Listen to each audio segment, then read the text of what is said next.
tuwaye okoze bulungi okutwegattako this Sunday evening. It is a beautiful Sunday evening indeed. Tukkiriza oli bulungi yonna gy'osinzira okulaba programu eno gye tukkiriza nti ejja kukyusa ebiseera bya Uganda eby'omu maaso bibeere birungi. Nze Frank Alisimbi nga bulijjo twabasuubiza ennaku ezo eziyise nti tugenda kwongera okuleeta fesi empya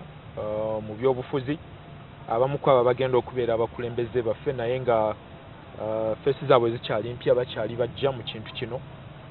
Abamu muzze mubalaba ku mawulire. Sunday eri twalina meya okuva Nakaweeyo bali mwezo. Now today tugenda kubeera ne Regina Bakitte omukyala munna Democratic Party okuva Nansana, ye meya omulondo wa municipality eyo. Nyabo nsanyusa okulaba nange nesimya kuba wano municipality oba kye mu Luganda kyannema nkyanoonya kyo nkiyita sinnaba kukizuula. municipality nza kiba ekibuga ekikyakula ekibuga okutuuka ku level ya city. oya kasinga abantu oya tusooka town municipality then city ku city. Okay. Bali bulungi e Nansana? So mbaleseyo nga bali bulungi. Okay. Akalulu katambula katya? Akalulu kali kalungi kuba twabayo nga tukawangudde. Waloga nti kaali kalungi twakawangula naye nga wawangulira ku margin ya bululu 3. Ezo nazo keesiweji. Nange leero sawangulira ku bululu 3. This time how was it? Namuko I think obululu bwalinganga over kasanvu. 7,000. Yeah. Okay, imagine ebeera nnungi. Okay, nakkiriza mwoyo mulungi. Yakkiriza kuba alabikira bwe yali ayogera kati yali ready kujja kuvuganya naye of course nga twasobola butaleeta muntu kati tunda mu bantu yali ow'amaanyi wa NRM abala bonna abasajja abala bali musanvu naye eyakola factor yali oyo n'avaayo kona bulunga 15. 26 Regina ogezaako weesimbawo Kyaddondo North. Is it then 2011 n'okomawo and things are not working out n'osalawo ojja kubwa meya? Basically tetugamba zaite working out naye waliwo ebyali ebizibuzibu bye twatula ne tulaba nti nga Democratic Party twali agadde okuba nti tutegeeragana kuba ebiseera bina twalisobola okuwangula singa twali tukwadde wamu nga ttiimu. Okweyawula kwaliwo kati kuno twagala nti kati ebifo byonna katwetereeze kuba municipality eyo gy'olaba empya eya Nansana era yebadde constituency Kyaddondo era kati nze ne ŋŋamba nti engeri ginaliko mu local government nsobola okujja nevuganya ku kya meya Nansana municipality ate wakayima ye nemuleka n'agenda ku kyameya kyovula saali mupya mu ebyo neŋŋamba kyonna kyekimu tujja kukola tube nga tukwata nga Democratic Party okwongera okunyweza ekintu. 26 wali mu main race. 28 ne mujja mu by election era ne bigaana njawukana era ze zaavaako ebyo kuba nti ne by election yagaana ng'ovuganya n'omubuuka Robert Sebunya. Yes. No okwola ekibiina kyonna kyavaayo. Democratic Party in fact engeri gye yali by election yali mu Uganda abantu bonna baavaayo amaanyi bagateekawo naye biseera ebyo tallying center tezaali ku madistrict nga kati baali bakwera ku magombolola. So twali tumanyi tuwangudde kumbe ngalo bwali tanaba kutuuka obwebusukuma kati obwebusukuma gombola n'agamba nti bampangule n'obululu 6 naye nga ekibiina kyakola nnyo awo tewaliwo njawukana just because nti twabulamuko okwetereza tetwamanya nti bayinza ate okugenda ne babira kugombolola kuba kati balaba nti sisitimu yakyuse kati commission eri bwe baba wangudde lwe babeera bababbye. Muwangudde mubatemu waliwo factors omanyi factors nyingi omuntu mukwano gwange Sekabanja yali RDC yaŋŋamba Democratic Party erimu abaana ababba obululu eyo babbi basi bino muwane NRM deputy mu bubbi mwe mukwata ekisooka. Sekabanja ye bw'atyo bw'aba describing naye waliwo indicators ddala omuntu ayinza okuba ladi n'alaba abantu nga mula mufuna mu manses naye twakusaawo esembeyo n'agamba awangudde baba baavuddewa. So kyolina okutunuulira opimira ku rally. Opimira ku rallies people come naye bani twagala singa nabo badde balina kyali bali tugamba nti oba oli awo baba yakwata ekyokusatu awo mu bwa president ennaku ezo nga yalina abantu ku rally ate baali ate nali ngamba oba yanaakwata oba ekitooka oba ekyokubiri. Okay. So 28 amaanyi mwagateekawo naye malpractices okucyangacyanga nekubalemesa netugamba kale ate mwana bimala okulanga n'ogenda mu kooti. Of course twagenda mu kooti naye omanyi court proceedings zizirwawo abamu ne beerabyawo ne babivaamu era of course bagenda okululinga nga bagamba nti yawangula mu butuufu kuba meya affe yali Onabelias Lukwago yali wapati netugamba tujja kubeerawo tube nga tukaaba eva bwofira osiga kubeerawo kasira n'obanga okaaba obulamu bulina okugenda nekola strategy endala netugamba nti kati katuveeyo ngeri emyaka egisigadde tube nga twesetinga okulaba nti tutwala constituency bo abantu bo baaliyo naye ate abakalwadde bakabba bubbi naye kati twalayo ku tallying center nati naffe twayiza obukoto gye tusula mumanyi bwe bakola wali mu kompyuta amaaso temugazibiriza mubeera mukola mutandi bwe bakako essaawa ng'emu ng'ate omulala atono ate baba bataalinga otokuba nga muli very fast baba balina different gundi computer ze bakozesa totally kati nga ffe balina for municipalities ogenda okulaba nansana wano tebaga nti bali musukuma buli kaseera baba interchanging kati bateekamu ebisatu ng'ogwe olina bisatu nga taddemu asatu ng'osituka ng'ogenda mangu wali otherwise bw'olwawo kasaba saving nga kiba kigenze so kyo kyatuyambe nnyo this time okuba nti akalulu twakakumye misana n'ekiro paka etasobodde okuwangula ebifo byonna n'ekyange ekitegeeza oli muntu nnyo mu kitundu ekyo kya Ddondo North. Yes, ndi wamu banzaala mu Gombe la Gombe gye nasomera. Gombe tubuulire abantu babalaba kuba kyekyatusazizzaawo n'okuleeta fesi empya abantu bategeere Regina Bakitte yani Bakitte ddyo liri oba lya bbaawe ebintu bwe bityo. Basically so gy'ozaalibwa mwaka ki ogwo? Banzaala mu 1964. Tatange omugenzi Nicholas Musoke Mubiru ate mamange era mugenzi Safina Najuma. Kati bwe bamala okunzaala of course era nensomera mu Gombe masomero n'ag'ekyalo. Kati Gombe etakyali nnyo kyalo number by then Kavunza Matugga gye nava nengenda egaza high school. Mu biseera ebyo nga bw'omanyi nti abawala bangi baali tebasoma naye ebiseera ebyo nze nasoma jjajjange yali mukyala nga muzeeyi naye ate yasobola okunteekamu yamanya ekirungi ekiri mu kusoma otherwise bangi bewawangaala nabo ebiseera abawala bonna ababivaamu ne ababivaamu bakomaawo subira bwotula eggombe nze ndiyo yayitamu then era abantu bonna beewunya omuwala ava atya mu Musache amaka n'agenda mu Musache good Gayaza nensangayo avudde Buganda Road abaana be waliwo amasomero nga bagamba mbu oyo yeeyisa kinnaggayaza byobufuzi bino ebyokusikagana ebitogi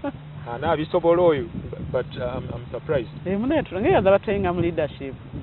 batuyinga nnyo ebyobukulembeze ebirungi waliwo ebikoma mu theory era kyovola abangi nnyo kabakumba masiko naye wegayaza hayi yes nenankabirwa namusanga nabisunsa FHS former so nensoma bwentyo nengende nabisunsa naye basically awe namala F6 omanyi my dad yafa ndi mu kyakusatu P3 so ekyanyamba egayaza nali ku scholarship from S1 akati scholarship ani akuwa scholarship baletanga by then government yali mwalimu obwerufu so batuyita buyise Gayaza Missourian by then our headmistress nagamba ba wali wajjuzanga biodata form ng'oyingira ne bamanya you are no fan second choice najiteeka kyangamba nti bino bibajjuzanga naye wogenda eri batulanga biodata ne bamanya you are no fan kati byalimu obwerufu tebalimu bangamba buge mukyala Regina Musoke by then my dad was called Musoke wakati eri Abakitte lya mwami wange ne bampita ne bampa scholarship for 4 years nensoma of course bwe natuka kwebwe namala funa agenda nabisunsa student go back nenkola PCB mukyala science chemistry biology ng'olina kubeera doctor kati ate oli mu byabufuzi era nkola malwaliro ndi mukyala akoordinatinga amalwaliro ensambya n'amalala Lubaga okyaliyo gyendi sooka otuwulire ebyo tunaabiguggako kakati Gayaza then nabisunsa kakati bwe namala awo ogenda nga babatyawo ku kyalo baga wuyo we nabisunsa ewuyo nabisunsa gayakago era nga bwogenda ku kyalo gego gayina klasi yaabo beewuunya nti ye mwana asoma nabisunsa bulaba okomawo life ekyuse naye netusigala of course nga tuperseverenga naye bwe nagenda for HSC kale nalina okuba nti balina okusasula emakerere nasooka nenstopingamu awo government scholarships zebagaba zakoma kufu nga teziriwo zaali tezinakujja so nga tulina okwogera kinaana mu mwemeka kinaana nakola because namala P7 in 79 Okay, plus another 6 years. Yes. Okay. That comes to 8 what? Chinana munga mukaga. Bwe what? Chinana mukaga, yes. By then Mrs. Buluko yali headmistress waffe nabisonsa. Nga tina bagula kati nga booliraba. Naye kati haziri because of course bwe namala I had to byesibamwawo nga akasente kasente tewali nga kakyabuze agenda ku university ate ng'eriweemu ng'eriwe makerere kati tukomewo mu kitundu ekyokubiri. Okay. Tuwaye kyagenda mu maaso tulina Regina Bakite meya omulondo wa Nansana municipality.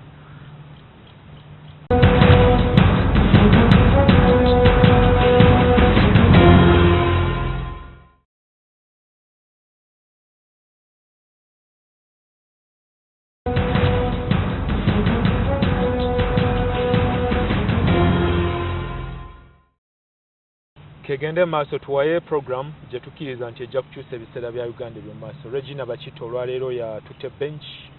atubuulira obulamu bwe nga bwe buzze butambula. So ye Makerere finally wakikola otya n'ogenda? Omanyi saagenderawo ze nti nakola awo nga sente tewali n'ensooka ate nsaba nnyingire mu gavumenti n'ennyingira mu poliisi. Eno Uganda Police. Nali mu holiday. Guardian wange gye yali akola naye bambi baamuta mu lutalo n'anfunirayo ekifo nga nemba nga bwe yamala okufa by then of course bamukuba amasasi 85 awo mu mukaaga because we namalira NRA esemberera Kampala. Kati ngeje nagendanga ku police wano Ministry of Internal Affairs nengendayo nenda omwami yali bamuyitanga office superintendent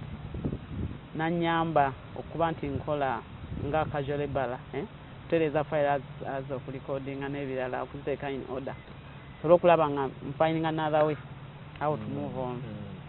Internal Affairs era wano weeri? Awo weeri awo bawangaliddewo.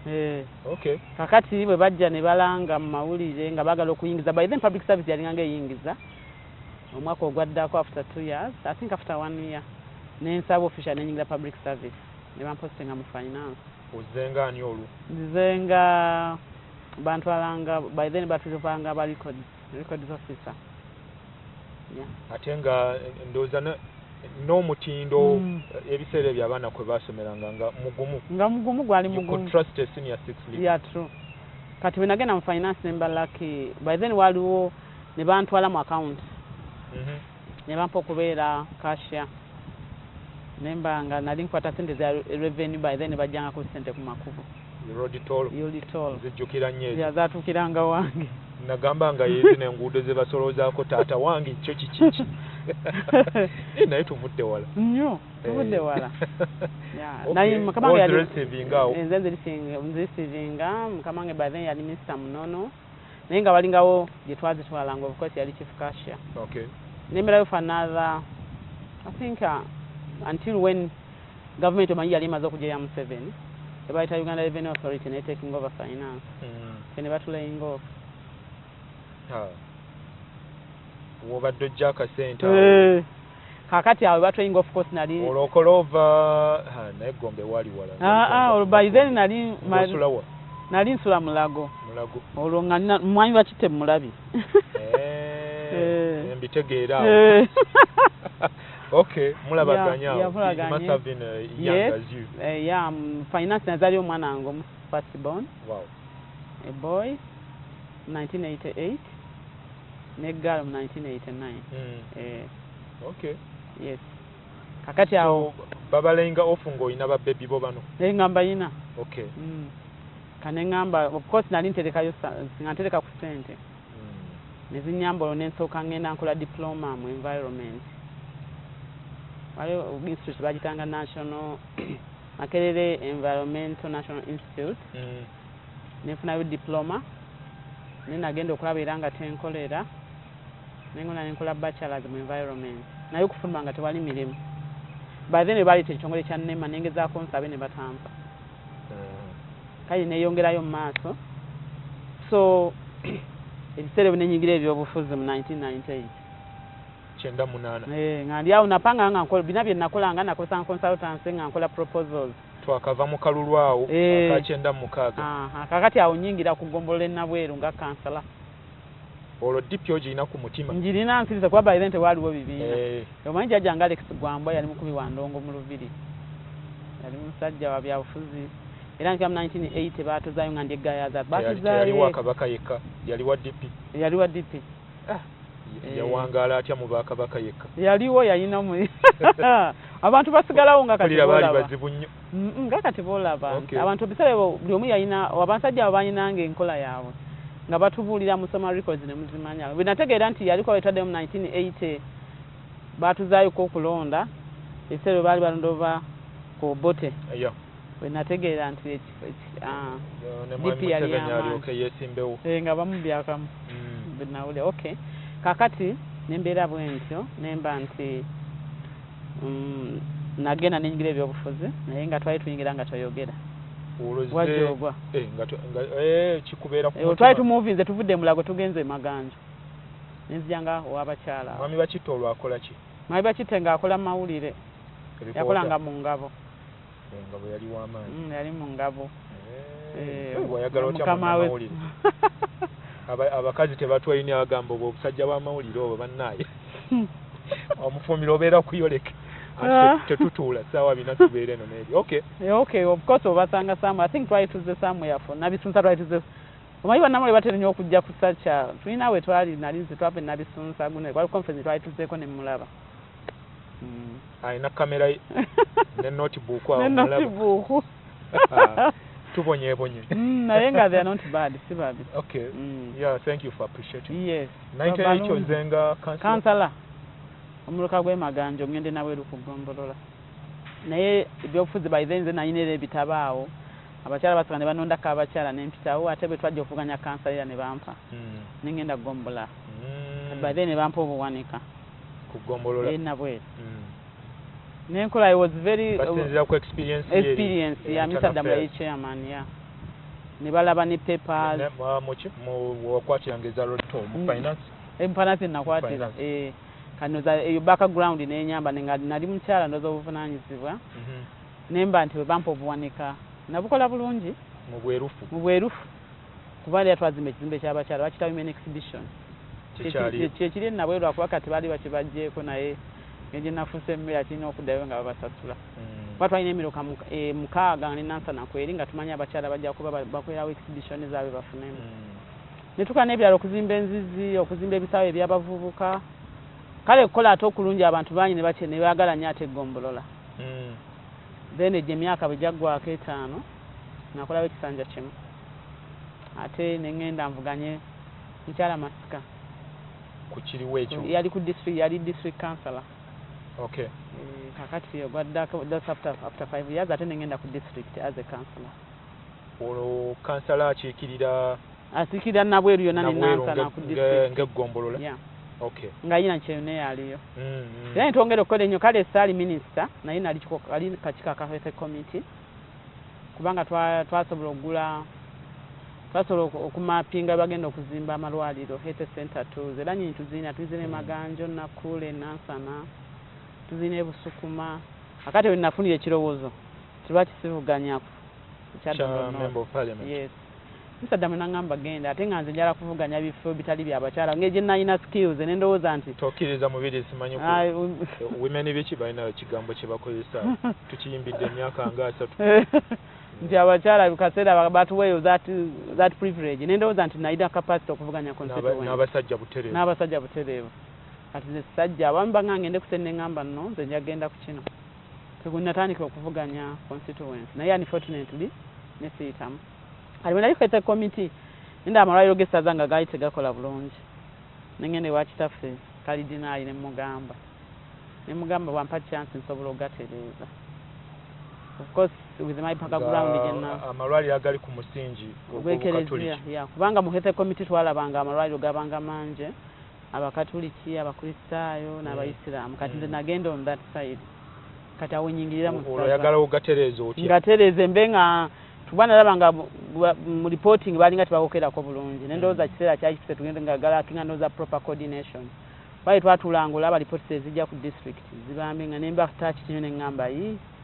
sai time ngende ndowooza ndabe kadi nono ndabe ngegisobola okumuyambako okulantereza amalwaliro so yakukkiriza of course kwanaganya emirimu enkwanaganya emirimu mu ssaza manya amalwaliro agate nagenda okwekanga tegali mu wakisooka ekifo ekyo nagenda of course nenkola interview kanayi n'agamba yali happy obukozi bya kereziya sometimes oteekwa kubanga era oli active mu church tebamala galeeta gwe batategeera nali mu byabufuzi naleetera newaffe ejjinja kalooli nga myezi esatu osawe mulundi gumu nga bakuba obwa coordinator ennaku zino babuuza ku ddiiru ki ku ddiiru ki naye nga tegasosola mu ddiine true weesanga nti abakozi abakolayo ne bujjo balaba si bonna nti bali naye akya coordination kitera okuba nga omanye ebya kereziya of course ne bakimpa nenkola nengenda nenjogerako back my background and baba nti baali bandadde omuntu omutuufu nenga taking on system mu byobufuzi olwo nvuddeyo sizzeeyo ku district olwo nvuganyiza ekya parliament 206 awo CSM nenga leti mugandi serve the church naye before I go I went there wali omwami gye nali nkolera mwena Kanu Gideon oba omumanyi Kanu Gideon yayina organization I think is there up to Kanu Gideon Foundation Friends of Kanu Gideon ne muyambako to set it up okuba nti yayisobola ogenda mu maaso byatuka ekiseera nemuleka then enjoyining essaza gye mbadde era bwe badde okutola okuvuganya evola bikaseera mbadde nzija nga nvuganya gye mbadde nkola up to today naye nga kinyambo okuinteracting era with the municipality ebadde ku constituency wano bwe bakuwa okukwanaganya emirimu gy'amalwaliro gano agali ku musingi ogw'obukatoliki coordinator emirimu gyo nga gizingiramu ki emirimu nga gosinga nali nina okukola support supervision mu district zonna support supervision nti ng'ogenda ogalondoola human resource nnyo ekyo kitegere ng'ogenda ogalondoola okulaba nti gakola gatya ddagala lyazze komiti bukola bulungi eddagala tebaliddye webale nnyo sente ze baleese okuva ne gavumenti etuwa sente bazisipendinze bulungi bakoze lipooti tezigenda ku district n'okulaba nti abantu abasawo betwemployinga bebo bennyini abali qualified kati ekyana okwanaganya ate n'okuteeka okulaba nti okwanaganya n'amalwaliro amadiini amalala kati mbadde secretary bakiyita private not for profit coordination committee mbadde secretary wakiso ku komiti ezo ate empigi banondanga chairperson mu district ebeerako mugikola pa district koze empigi naye agwa mu Kampala ne Butambala bwetutyo ne Kampala those committee twali tuzina ezitugatta kuba tulina okulaba nti tugabanya okwogera ku bintu byaffe nga interfaith organization so okwanaganya emirimu mu Lubaga hospital Mugonna Lubaga Nsambya Nkozi Kisubi n'amalala 20 obwo bayita lower level katuje mu kitundu ekyokusatu tweyongereyo n'emboozi twayegenda mu maaso tovaawo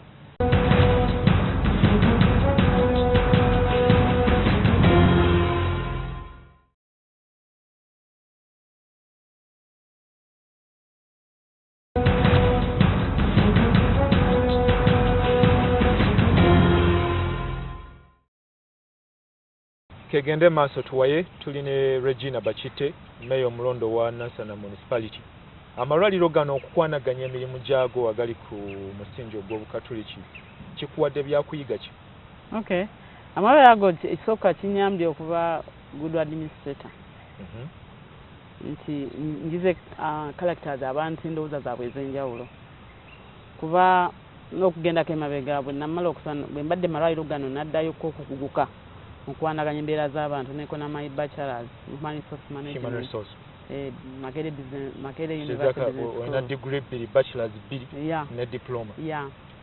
kakati nekinyamba nti abantu kinyambye okwanaganya emirimu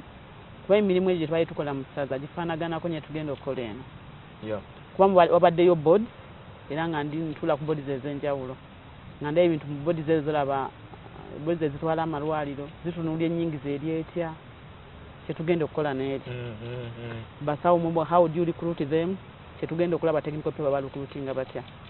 service delivery bazitambuza batya mu kibayita catchment area gye babaddemu kuba kati nga Lubaga erina abantu berina okuweereza bw'otunuulira nkozi bwekityo so era nabwekyo gye tulaga ebigenda okuba abantu betugenda okukola nabo kati fetugenda kuba ku side eya politics ate ngeri tulina abakozi baki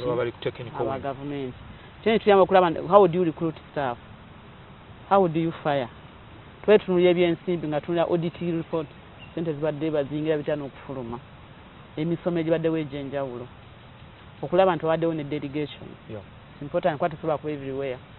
so wadde also delegating novanga osobola okudelegating omusawo omu n'agenda abarepresenting mu conference. So obwa meya buno oli confident ndi confident nti okuhandolinga abantu nja kubukola kuba tukati bazza abantu ab'enjawulo ab'ebibiina eby'enjawulo n'endowooza kati tugenda mu kiseera kya kukola kuba ojjanga azza okukiikirira first of all ojja n'okiikirira woodi okubaza afuse wood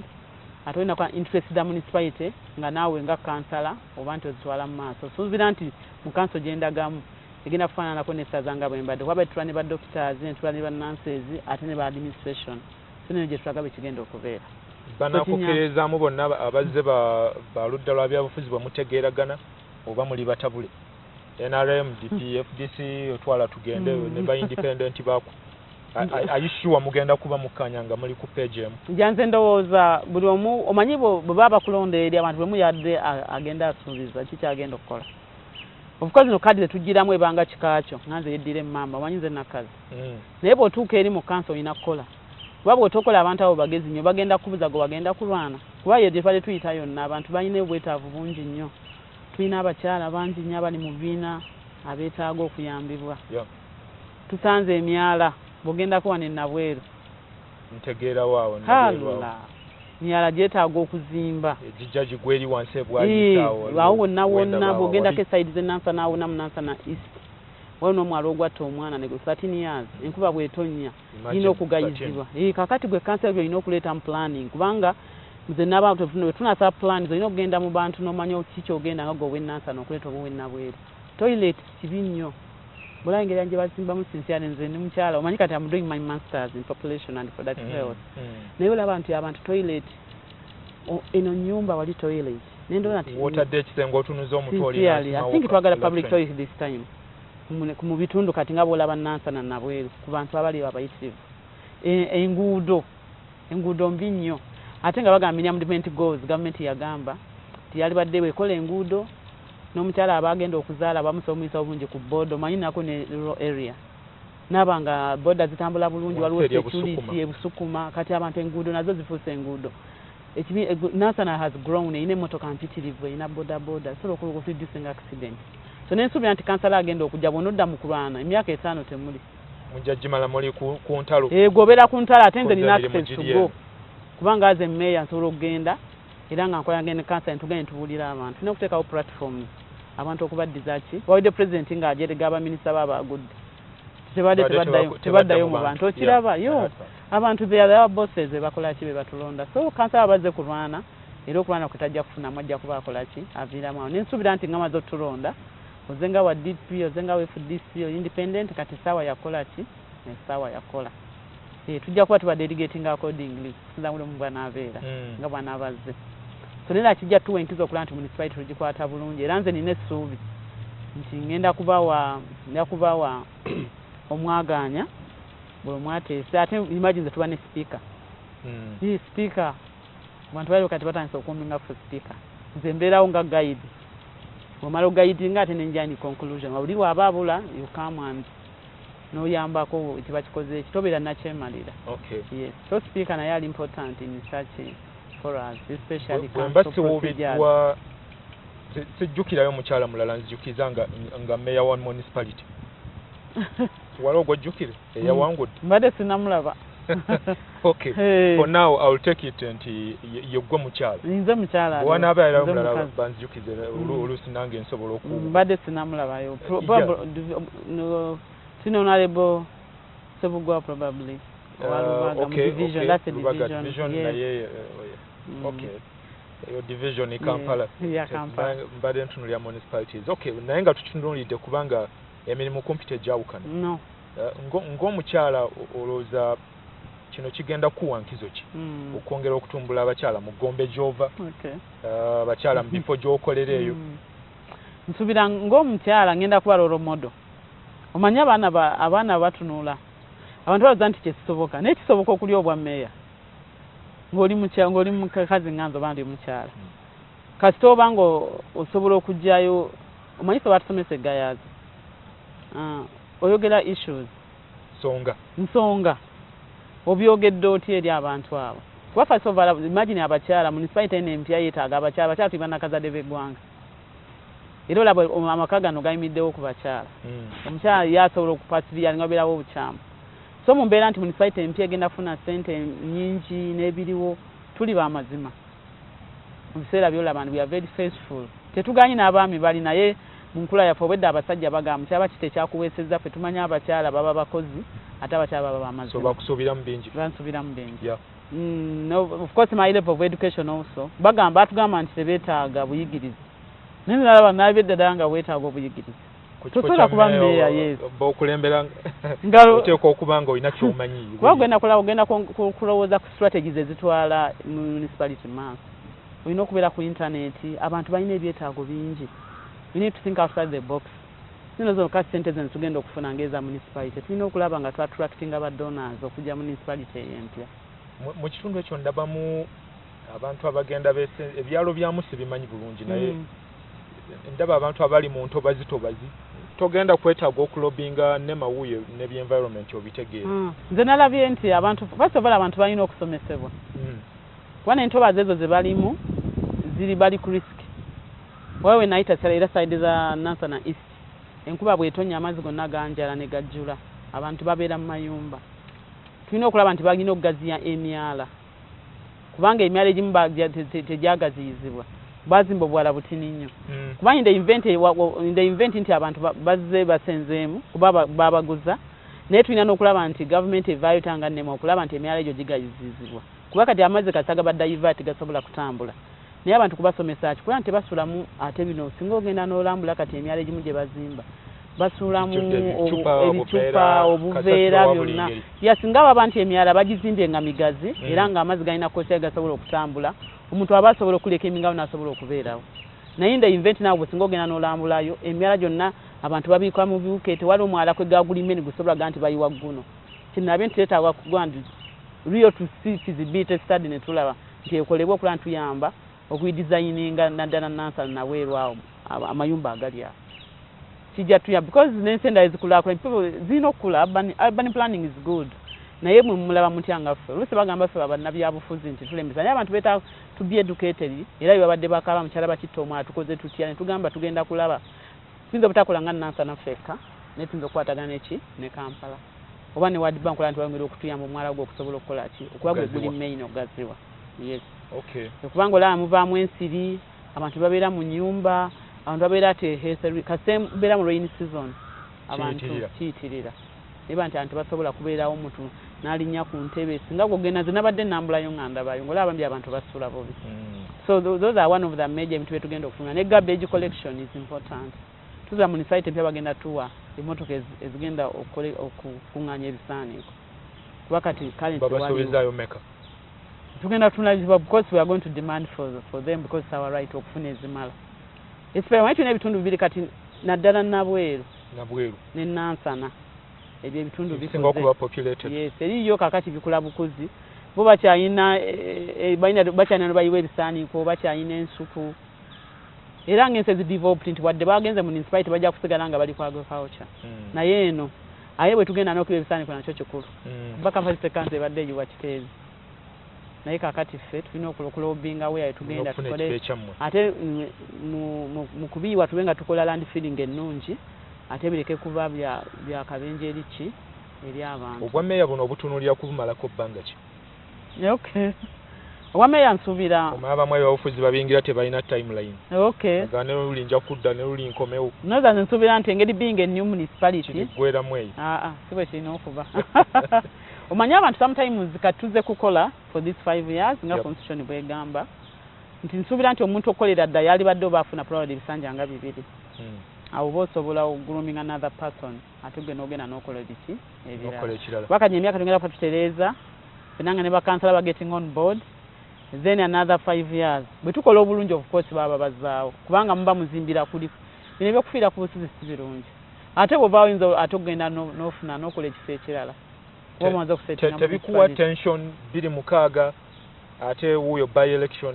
2011 obunkenko obwo obuhandolinga otya but nawe relaxed omanyi kibadde kinuma nti mbadde nja kulaga abantu kuba proving nga nsobola okuwangula as a lady municipality eno balinga balowooza nti obulu babubba oba babutunda naye this time namekinze sure nti nga bwenzize nteeko akalulu kawangula okulaba nti twamaze kwesetting entwa nti tiimu waka ffenna tukolagana tutaddewo tiimu egenda okukuuma obululu nze kwa nalaba nga tusobola okuwangula n'obuzibu obwaliwo nti okubulangirira kale mbadde relaxed naye time bwetuuse naddala kano saabadde nnyo nti nadde ku tension ate kana akameya municipality I was very relaxed kuba nabye nga ffenna tutambulira wamu saabadde nnyo ku tension I was ready for it era twatambudde bulungi nga tiimu yaffe era bolenge gye twakaguddemu oyinza n'okwewuunya